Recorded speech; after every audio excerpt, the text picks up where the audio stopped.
All right, so everyone, it's another one of my useless ramblings. So, although this time I'm tackling something a bit more serious. And that's all those recent developments in cybersecurity and attacks and how these might impact accounting practices in the future. There have been a few very high profile ones recently. And there was a very recent headline that I read in Accounting Web called Fraudsters Target Accounting Firms Amid MTD Changes. It's a perfect opportunity. They're real opportunists. Now, according to the article, there's been a real surge in cybercriminals targeting accounting and bookkeeping firms, which is disappointing but not surprising.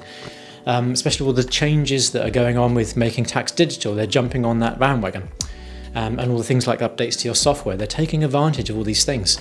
Now, supposedly, fraudsters are becoming more sophisticated, whatever that means. They're sending emails that look like they're actually from trusted sources, probably because they're actually getting them to, written by ChatGPT, which means they make sense and they don't look stupid.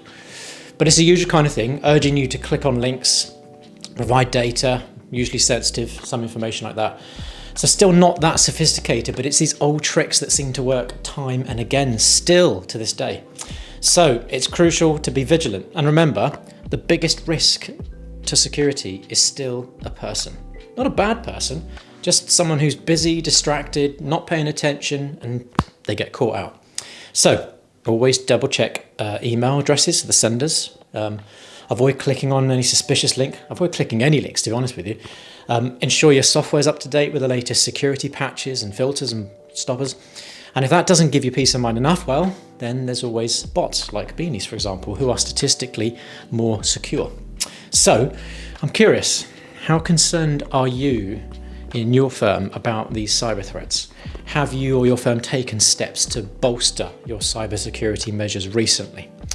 And you can probably beef up your security procedures too. Run some external vulnerability and penetration tests, for example. They don't cost the earth, but being hacked can be. So, and they'll also point out, not just weaknesses, but areas where you can just improve anyway. So anyway, as always, don't bother commenting, liking, subscribing, unless you really want to. Stay safe.